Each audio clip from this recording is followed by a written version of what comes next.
Hello everyone, welcome to our family Talk Study.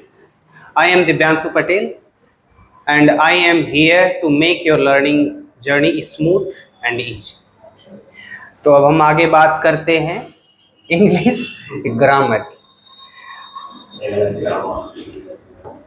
और हम start करेंगे इस वर्ड से। वर्ड है इंग्लिश। इंग्लिश के बारे में क्या जानते हैं आप लोग? इंग्लिश क्या होता है? इंग्लिश एक लैंग्वेज। क्या है यह एक लैंग्वेज। हिंदी में बात करें तो इसे क्या बोलते हैं हम लोग? भाषा। अब क्या होती है भाषा या क्या होता है लैंग्वेज? यह एक माध्यम होता है किसी तक अपनी बात को पहुंचाने का। ऐसे समझो आप कि एक व्यक्ति से दूसरे व्यक्ति तक विचारों के आदान प्रदान का जो माध्यम है उसको क्या बोलेंगे हम लोग? भाषा। तो आगे देखते हैं हम लोग। तो यह क्या है? यह एक मीडियम है या यह एक माध्यम है हिंदी वालों के लिए। आगे देखते हैं। तो अब हम क्या देखेंगे? बात हमें ये करनी है कि आपको इंग्लिश सीखना है या इंग्लिश ग्रामर सीखना है तो आपको क्या करना होगा? पहले आपको करना होगा दो तीन चीजों का नॉलेज आपको अच्छे से होना चाहिए। या अगर आप स्टार्ट कर रहे हैं किसी लैंग्वेज को सीखने के लिए तो आपको स्टार्ट इन्हीं दो तीन टॉपिक से करना चाहिए, उसके बाद आप आगे जा सकते हैं। तो पहली चीज क्या है? आपको लैंग्वेज सीखने के लिए सबसे पहले उस लैंग्वेज का अल्फाबेट आपको पता होना चाहिए। ठीक, हिंदी में इसको बोलते हैं वर्णमाला। मैं हिंदी इसलिए लिख रहा हूं क्योंकि बहुत सारे बच्चे ऐसे हैं जो क्या करते हैं, शुरू में तो वो हिंदी मीडियम में पढ़े रहेंगे, बाद में क्या करते हैं वो इंग्लिश मीडियम में आ जाते हैं। तो उनके साथ बहुत ज़्यादा दिक्कत होती है। क्या करते हैं वो शुरू से स्टार्ट करेंगे, पहले हिंदी में पढ़ेंगे फिर उसको इंग्लिश में पढ़ेंगे, या पहले इंग्लिश में पढ़ करके फिर हिंदी में पढ़ते हैं। तो ये दिक्कत ना हो तो मैं दोनों भाषाओं का यूज कर रहा हूँ यहाँ पे। आगे देखते हैं। तो सबसे पहली चीज क्या हो गई हमारी? वर्णमाला या अल्फाबेट। दूसरी चीज होती है वो होता है वर्ड। वर्ड या इसको क्या बोलते हैं हम लोग हिंदी में? शब्द। और तीसरी चीज है जिसे आप इंग्लिश ग्रामर बोलते हो या ग्रामर बोलते हो किसी भी लैंग्वेज का, वो है सेंटेंस स्ट्रक्चर।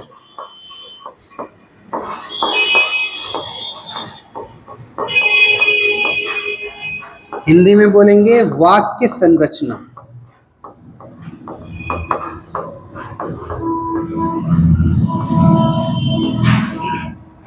ये चीजें होंगी।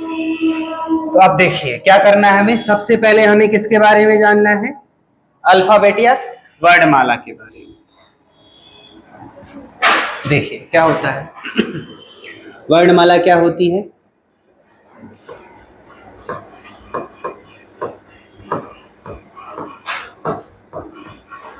किसी भी लैंग्वेज की वर्णमाला या अल्फाबेट क्या होता है ये देखते हैं।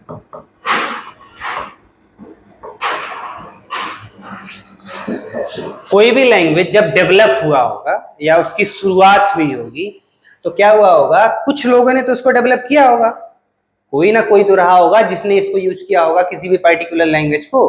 तो उन्होंने क्या किया होगा या उन्होंने क्या किया, जो मैं अपने तरफ से बताता हूं या जो मेरा मानना है वो क्या है कि उन लोगों ने छोटी छोटी आवाजों के लिए कुछ सिंबल्स बनाए। जैसे एक छोटी सी आवाज है ए, इस छोटी से साउंड या आवाज के लिए क्या लिखा गया? ये एक सिंबल बनाया गया। इसी तरीके से किसी और रीजन में रहने वाले लोग, ये एक पर्टिकुलर रीजन वालों ने बनाया होगा, किसी और एरिया में किसी और रीजन में रहने वाले लोगों ने कुछ और सिंबल्स बनाए होंगे, जैसे ए। या हिंदी वर्णमाला में यह भी आता है, ए बोलते हैं। तो ये सभी छोटी छोटे साउंड्स के या छोटी छोटी आवाजों के सिंबल ही तो हैं। इनको हम क्या बोलते हैं? लेटर। क्या बोलते हैं? लेटर या अक्षर। ये सारी चीजें। अब तो आपको पता चल गया कि अक्षर क्या होता है,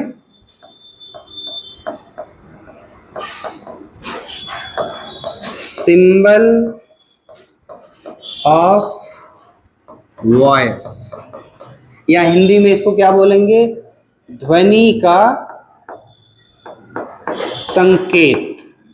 ये सारी चीजें होंगी, ये हमने देखी। तो लेटर हमको मिल गया, ठीक। अब अल्फाबेट क्या होता है, तो कोई भी लैंग्वेज हो उसमें बहुत सारे सिंबल्स बनाए गए हैं, यानी बहुत सारे लेटर्स हैं। तो उन लेटर्स को क्या किया जाता है, सिस्टमेटिक तरीके से एक जगह पे लिख दिया जाता है या रख दिया जाता है। तो कोई भी लैंग्वेज हो, उस लैंग्वेज के सभी लेटर्स का एक सिस्टमेटिक अरेंजमेंट जो होता है उसको क्या बोलते हैं हम लोग, अल्फाबेट। जैसे ए से लेके जेड तक इंग्लिश लैंग्वेज के जो लेटर्स हैं इसको क्या बोलते हैं हम लोग, इंग्लिश अल्फाबेट। ए से लेकर गे तक क्या बोलते हैं इसको, हिंदी की वर्णमाला। ये सारी चीजें होगी, इतना आपको पता चल। तो आपको लेटर समझ में आ गया, लेटर क्या होता है, सिंबल ऑफ वॉइस। और लेटर्स का सिस्टमेटिक अरेंजमेंट, सिस्टमेटिक अरेंजमेंट क्या होता है, अल्फाबेट या वर्णमाला, ये चीजें। आगे चलते हैं हम।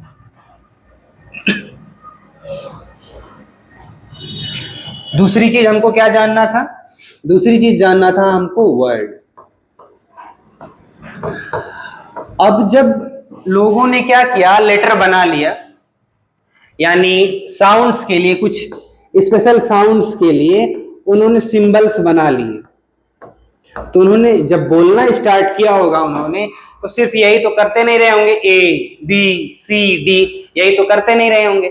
उन्होंने क्या किया होगा, उन्होंने इन सभी छोटे छोटे सिंबल्स को या इन सभी छोटे छोटे साउंड्स को एक साथ मिला करके बोलना स्टार्ट किया होगा। यानी हम क्या करेंगे, इन छोटे छोटे सिंबल्स को या इन छोटे छोटे साउंड्स को एक साथ लिखेंगे। अब मैंने ये 5 लेटर्स लिए, बेसिकली ये 2 हैं, तो ये 4 साउंड्स लिए हमने, उनको एक साथ लिखा और इस अरेंजमेंट को क्या बोला गया, वर्ड, या हिंदी में क्या बोला गया, शब्द।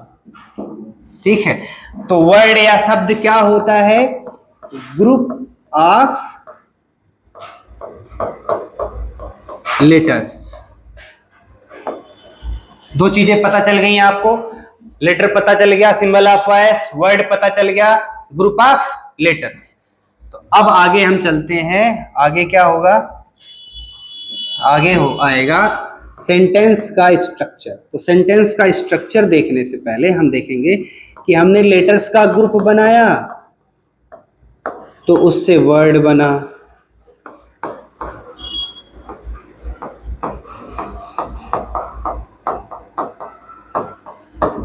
अब हम वर्ड्स का ग्रुप बनाएंगे।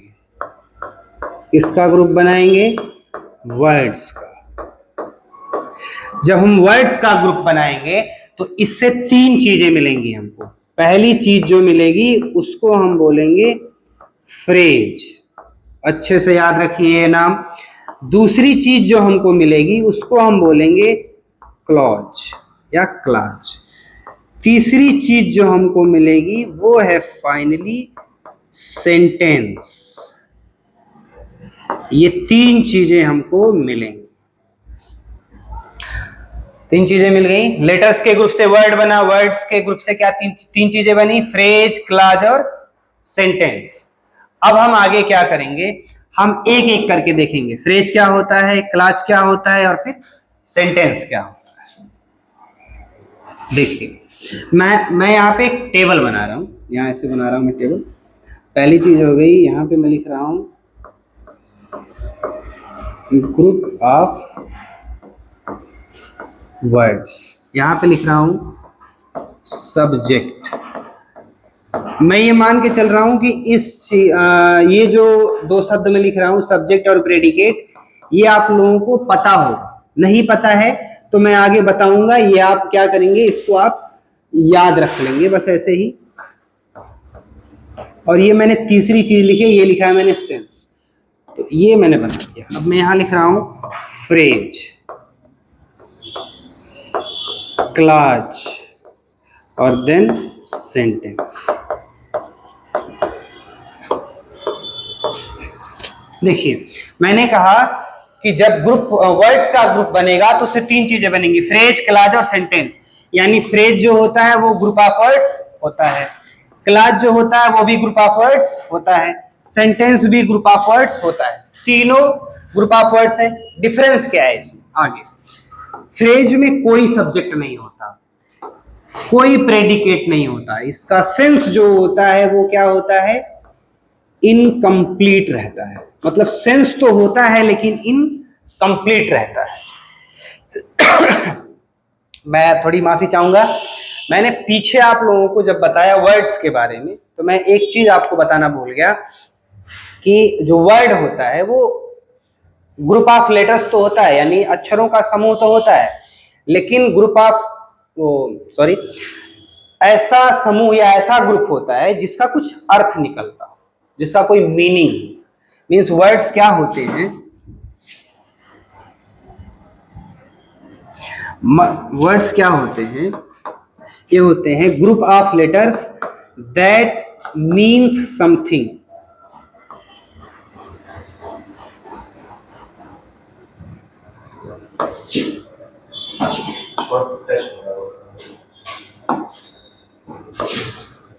दैट मीन्स समथिंग, या जिसका कुछ अर्थ हो।